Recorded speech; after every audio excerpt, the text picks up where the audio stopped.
sequence is going to focus on the lower body and the core, and is a little bit more challenging than some of our previous sessions. So let's get into it. We're going to start with lifting one heel. We'll start with lifting that right heel about 5 times. And then what we're going to do from there is roll through to try to get a little bit more into the tippy toe. Now you might feel a little cramp starting to form, and then you just stretch it back down. So then we go through that demi point up into a fuller point, and then try to roll it down. And we'll do 3 more. 3, 2, and 1. Now working from that, we go into the next part of our movement, which is bring the knee up. So we bring the toe to point, we bring the knee up, and then we place it all back down. If you need to hold on to the chair, go ahead and do so. Go all the way to the point first, and then just like there's a string lifting your knee, and then bring it down. And roll up, lifting the knee, and bring it down. 2 more, roll up, and down, roll up, and down. We're gonna continue to build on. So from there, roll up, lift up, and then this time take hold of your leg. Maybe grab onto the back of your thigh, right at the back of your knee, and let your arms help to hold your leg here. We're gonna take the foot into foot circles, ankle circles. And you wanna be very expressive with your foot. So really opening it up, fanning it open, opening up the toe spaces and lengthening through the toes. Reverse the circle. And we're working to keep our breath flowing, nice and easy, deep, long breaths. And then from here, we have 2 options for leg extensions. You could keep holding the leg here, but making sure you really got your shoulders back and your arms plugged in. And you could extend the leg from here and reach at first with a pointed foot. Now, if you want to take a little different variation, you would be a little more seated back on your chair, and you just simply do the motion here. And your thigh will be able to use the chair as something to rest upon or work into in order to lift the leg. So that's about 10. And then we pause. And let's just do that much on the other side. So I'm going to adjust forward again because I want to be more towards the front of my chair for this first part. We start with just lifting the heel and getting that articulation of the ankle and then into the bend of the toes. Adding on, we now go through that demi point and up to a fuller point, and then melt it back down. Really articulate demi point, full point, and then melt it down. Now this isn't easy. This is very challenging to sit up tall. You're already building core strength just by sitting here and keeping your spine elevated.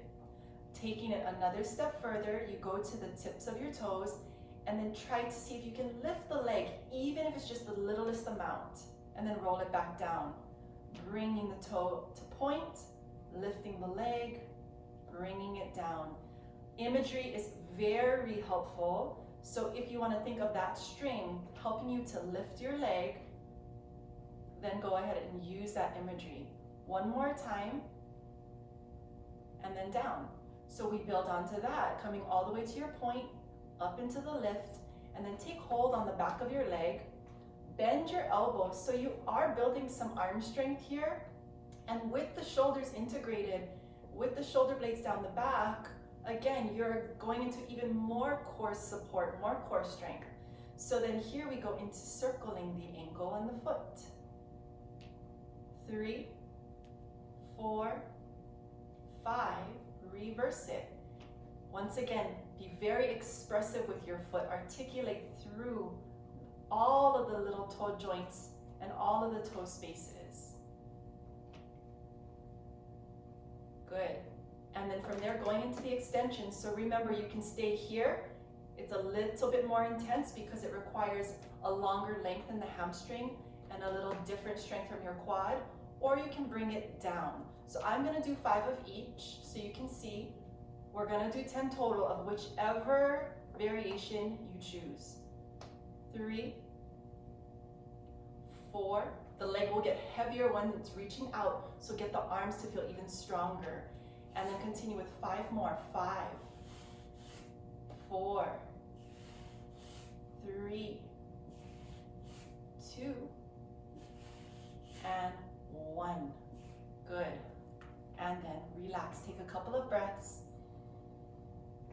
Release any tension that may have come into the exercise. Over time, it'll be less that you have to release tension. Your body will just start to work from a more efficient place and won't feel the need to grab onto tightening or tension. So from here, open up the legs wide. And this is going to give us a chance to relax around the hip flexors a little bit and get into stretching the hips and the spine. So your hands are going to come onto the knee portion or closer down towards your thigh or the lower part of your thigh. And then you're going to just lean forward a little bit. And it's okay if your shoulders shrug up. Just make sure you feel sturdy here, that you don't feel like you're going to tip forward or that your chair is going to slide out from under you. So either hopefully your chair has really good grip on the bottom, or you're on a heavy bench, or your chair is up against a wall. Then from here, you're just going to simply take your right shoulder forward. Chances are this leg, the right leg, might want to close off or collapse in, so use that arm to keep it open. And you'll just stay here for a few breaths. And then come back to the center, and you're still leaning forward, you're still putting weight into your thighs. And then go ahead and rotate to the other side. So the floor is supporting your legs and lower body, then your legs are supporting your arms and your upper body, and all of that is supporting your breath.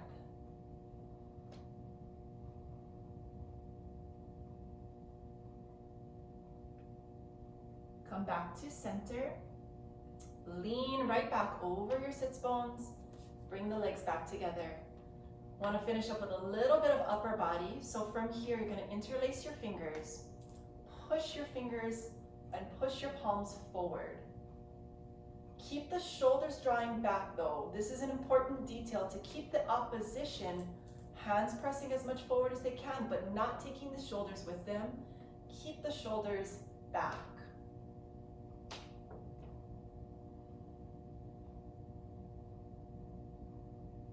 Relax that for a second and just rub the hands.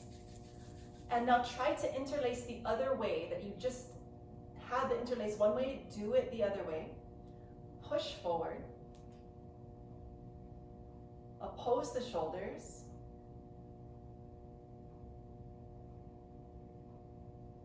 And this time around, we're going to let the arms maybe come overhead. You might need to let the elbows bend, so allow for that to happen. Most important is the shoulders are relaxed. And then we're just going to let the arms move side to side. If the body does a little bit of a sway with it, let it go. Let it be a little bit more free and organic. Then come back to center. Now we'll just move forward and back a couple of times. Continue to breathe, keeping your jaw, neck, and shoulders relaxed. Coming back to center, and then let the arms come down. Release the interlace, and let your arms relax at your sides.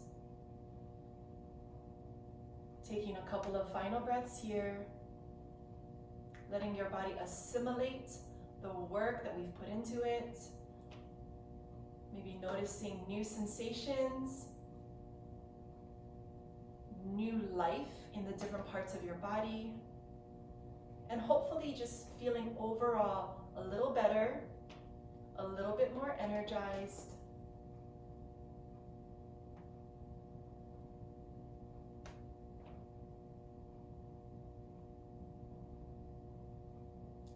Have a nice day.